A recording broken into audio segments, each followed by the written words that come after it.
It's a wee bit wet outside.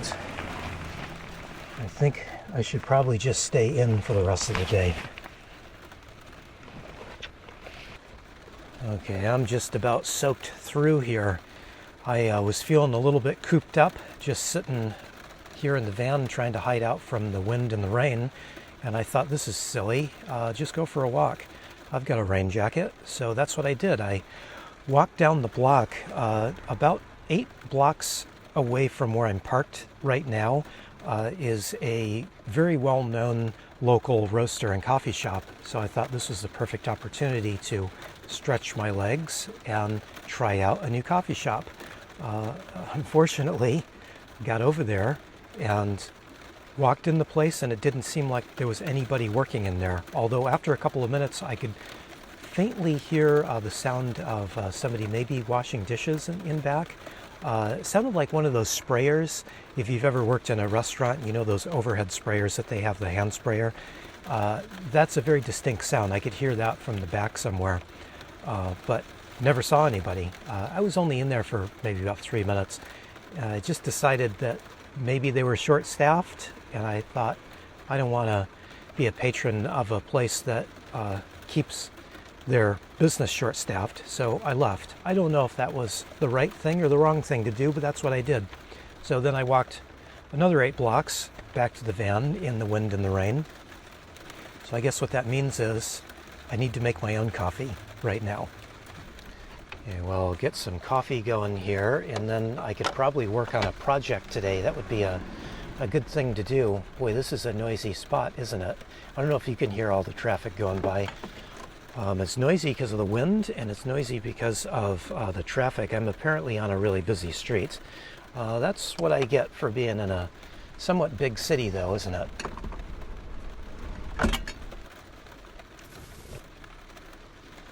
Okay, get the kettle on here, and oh, I forgot to turn my salt lamp on.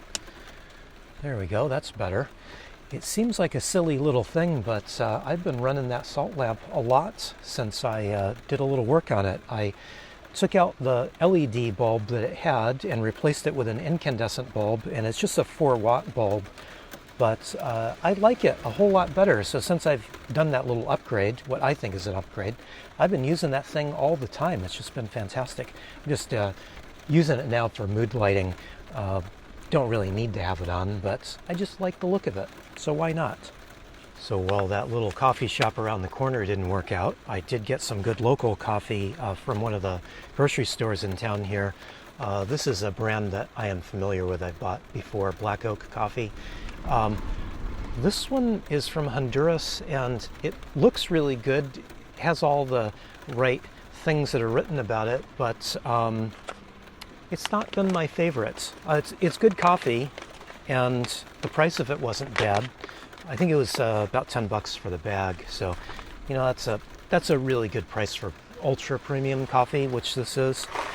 But yeah, not exactly loving it. But I did figure out one little thing that I can do to kind of improve it a little bit. I've got a little bit too much here. So one thing I found that I can do is I just have been brewing it just a little bit longer. And I'm using the AeroPress, so the AeroPress doesn't usually get bitter even if I go past 4.5 minutes, which is what I usually say. You don't want to go past 4.5 minutes, but it seems like with the AeroPress you can do that, at least with some coffees. And this one seems to be better if I go past my usual 4.5. So I've been doing more like about 5.5, and I've been liking it a lot better. So I'll do the same thing here, and once I get my coffee going, I do have some cleaning, which is one of those projects I put off quite often, but something I have to do from time to time, which is to work on my carbon steel pan here. This needs some attention, so I'll get my coffee going, and maybe I'll get dried out a little bit too. As I'm sitting here, I may have to turn the heater on just to dry myself out. I am really wet from walking all that way in the rain. But yeah, we'll get some cleaning projects done today. That's not the only cleaning I have to do, but this is the big one that I've got to get done today, because it definitely is past time to work on this pan. Okay, that's been about 5.5 minutes, so let's get this pressed here. This gives me a brew time of a little over 5.5 minutes by the time I press the AeroPress through. And I don't find it to be a problem with the AeroPress. Like I was saying before, normally I'd like to keep to no more than 4.5 minutes, but it seems like with the AeroPress you get a little bit of leeway.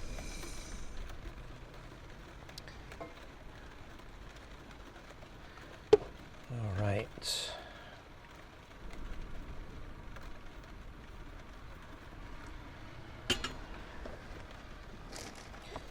And I'm going to add a little bit of half and half here. That's the way I like it. Even though this is a light roast coffee, which is why I bought this one. I think I did a good job on this one. This cup is the best one yet that I've made from this bag. I'm quite happy with that. But I need to get on with the maintenance project at hand here. So this is a carbon steel pan. This one's made by a company called DeBuyer. If you can pronounce it better, go right ahead. But I just say DeBuyer because I am a product of the California school system. Let's just leave it at that. So these carbon steel pans need a little bit of maintenance from time to time. They're very similar to a cast iron pan. And what happens with these pans occasionally is they'll get a little buildup on them. So we're going to strip off this buildup and then reapply a new bit of seasoning to it to turn it back into a non-stick pan, or very close to a non-stick pan. What I have been using are Scotch-Brite scrubby pads, and this time I bought some of these walnut shell scrubby pads. They're pretty much the same as a Scotch-Brite pad. They're supposed to be a little more eco-friendly, I guess. I don't know if that's true, but I just got these because they were easy to grab at the co-op where I was shopping at the time. So I'll scrub this out with some hot water. I'm just going to put some hot water in this, put it on the stove top, warm it up a little bit. I do that because I find it just makes the process a little bit easier.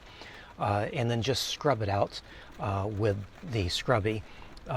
Another thing that I have here that can work is I have a piece of chainmail, and this is interesting stuff. Now, I bought this from Amazon because I wanted one that had small links to it. If you look around, you can find chainmail sold in some of the regular stores around, like Walmart and Target sell chainmail, although I think they normally sell it in where it's wrapped around a silicone sponge, which looks interesting and all, but the links on those chainmail sponges that they sell are really big links, and I wanted some smaller links because I thought that it would scrub a little bit better and maybe be a little bit less abrasive. I don't know if that's true or not, but I have found this to be really useful. The only thing is, I found this chainmail to be really useful if I don't let my pan get to this condition. If it were halfway here, I would just use the chainmail, but because it got a little bit worse because I've just been putting it off, that's probably more a problem, because I normally travel around to get away from bad weather, and if the weather's really good outside, I just don't want to be in the van doing little things like this. So this got put off for a while. So now that we have a rainy day, rainy, windy, kind of not so great day, this is a good day to get this done, but unfortunately I won't be able to use my reusable chainmail. Well, I might leave it out and try it because it does seem to work pretty well, but I think I'm going to need the little scrubby pad here.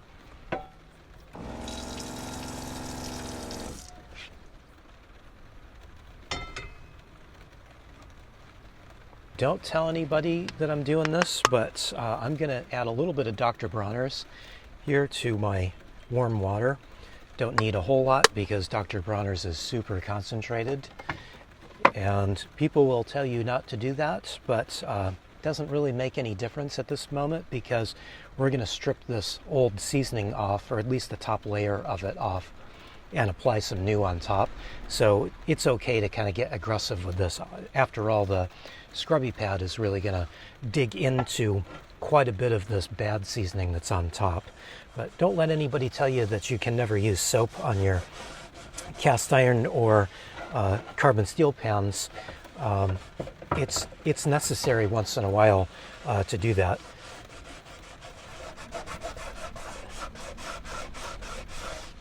Okay, so a few minutes in here, I have one observation. These walnut scrubber pads are not nearly as good as the Scotch-Brite ones. Probably wouldn't buy these again, but luckily I have my chainmail, so I think I'll switch over to the chainmail and see if I can get a little bit more aggressive with this, because this is going pretty slowly.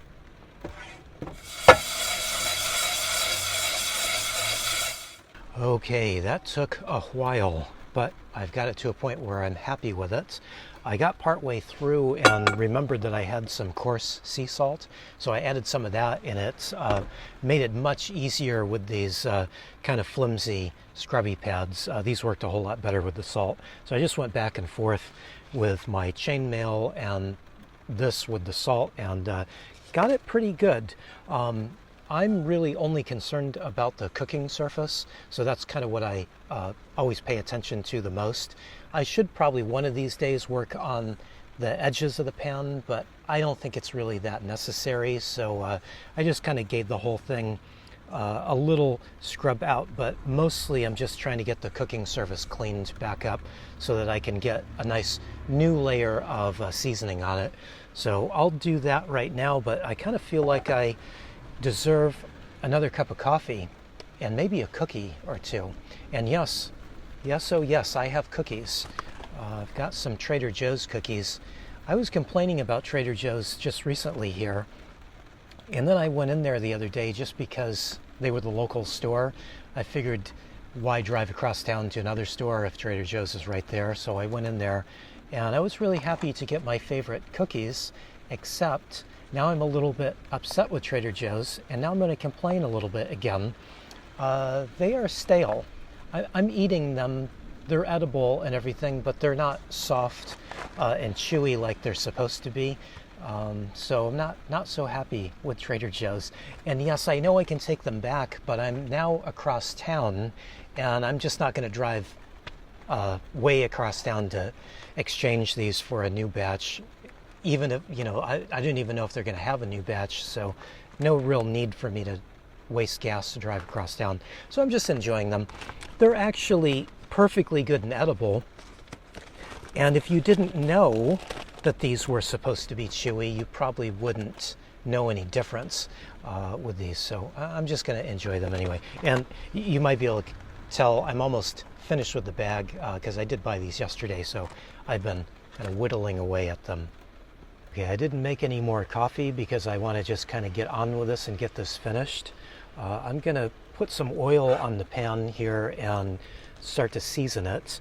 And I use just whatever oil I have. And I'm using olive oil.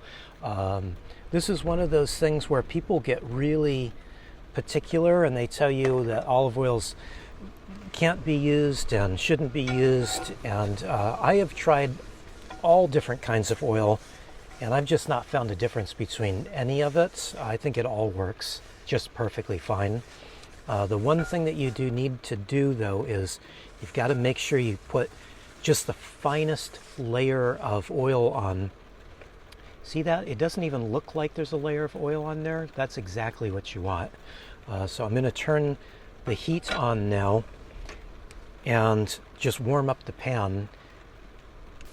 And once the pan gets good and hot and I start to see some little wisps of smoke come off of it, I'll turn the heat off and then let the pan sit for a little while, probably let it cool down completely, and then I'll do the same thing over again. Just add a tiny little bit more oil, wipe it off to a point where it doesn't even look like it's visible, and do that whole process over again. Probably do this maybe 3 times. I'll just kind of play it by ear and just look at it as I go, and I'm just guessing because from the times I've done this before, seems like 2 or 3 times is plenty. And then my first meal, I'll probably cook something that's pretty fatty, and I think I've got hamburgers to make tonight for dinner, so that'll be good and fatty and help build the seasoning back up to be what it is. And then tomorrow morning I just won't have any issue at all cooking eggs, kind of like I did this morning. I had some eggs sticking this morning, and that told me it's time. If your eggs are sticking, it's time to just put a little attention in on the pan. So this is the boring part of this, so I'll just do this off camera, but that's the whole seasoning process. It's just really not complicated at all, although a lot of people like to make it complicated, and if you like to make it complicated, go right ahead and do it. But I do it the least complicated way, and it seems to work just fine for me. Although, maybe I'm doing something wrong because I seem to have to do this once every 6 or 8 months. So, maybe I'm doing it all wrong and I should do it another way. I'm not going to change the way I do it. This works out perfectly fine for me. I am wishing I made that cup of coffee now that I'm just sitting here. Got an empty mug, and I'm just going to sit here and watch the pan. I didn't think that through, did I? Oh well. Well, I am making progress on the pan here. It's looking pretty good. I think I'm going to do another couple of seasoning coats before I am going to call it quits on that. But ooh, that's hot. So while I'm waiting for that, because there's a lot of waiting time for that while I'm waiting for it to cool down and before I can apply the next bit of oil, I'm going to work on my poor kettle here. This kettle has really gotten dirty over the years. Now, most of this started back when I had first bought this kettle. I've had this kettle for years. I bought this back when I had a house, and the house is a construction zone. So something got on this at that time, and it's progressively gotten a little bit worse. But most of all this started from whatever was floating around in the air in that house, and I've just never taken the time to really clean it off. The inside is clean. I have cleaned out the inside a little bit. From time to time, if I use water that has some deposits, mineral deposits in it, they tend to get kind of minerally scum in the bottom of it. So I have cleaned the inside of it out. I just haven't done anything with the outside of it. And partly because I've been displaced, it feels like, over the years that I have left the house. And I think it's probably time to do something with this. So I bought some melamine sponges. I don't know a whole lot about these things, but there's a Japanese dollar store called Daiso, and they sell stuff like this for really good price. These are actually made in Japan, which I thought was interesting. How many times do you find things that are made in Japan? Even though Daiso is a Japanese dollar store, most of the stuff in there is not made in Japan. Some of the stuff is, but most of it isn't. But I thought these might do the trick. I really don't like using any kind of cleansers or cleaners. In the past, I've used some Barkeeper's Friend on the outside of this. Now that's been years. I used to use it back in my house when I had the house, and so I used a little bit of it on this, and it seemed to do a good job back then, but it really bothers me to use that stuff. It's amazing stuff. Barkeeper's Friend is amazing stuff, but it really messes with my sinuses and all. So, and not to mention my hands. I have to wear gloves. I realized after using it a couple of times without gloves, I realized gotta use gloves with that stuff. So I kind of wanted to stay away from that, and thought this would be a little gentler on me. So give it a try and see if I can finally clean this up for the first time in years and years and years. So it says you're supposed to get these wet, the sponge wet, and then just scrub away. I hope this works, because I really don't want to use anything really caustic But I guess if this doesn't work, I can always go get some barkeeper's friend and some gloves. But I hope it doesn't resort to that. Hey, it's looking good so far. This is going to be another bit of elbow grease needed to get this clean, though, I can see already. Well, these things need to get done, and this is the day to do them. I should just say that if you've heard some banging, it's probably my roof vent. When the wind swirls around and comes from the back of the van, it'll lift my roof vent up and then it'll slam it back down, and that's what it's been doing pretty much all day today, because the wind's been just kind of howling all day today, as well as just constant rain. It's not pleasant outside. Yeah, in the moment it's not really pleasant in here either, since I'm doing all this manual labor. I need another cookie to get me happy again. This is actually working really well. I might need another sponge, but this is working really well. Okay, I think I'm finished. This is still a little bit hot because I just did the last seasoning here. So not a perfect job, but I've definitely got my non-stick surface back, so that's ready to be used. And another not so perfect job, but the kettle turned out pretty good too. This kettle, I have a real soft spot for this kettle because I've had it for so long. And there was a time when I thought I should get a different kettle because this seems like it's maybe a little too brittle for the van here, but it's worked out. I've had it in the van for almost 8 years now and haven't destroyed it yet. So it's probably a good time that I got to it and gave it a little bit of attention, because I really do like this kettle. At one time this kettle was really sought after. This was the kettle to have.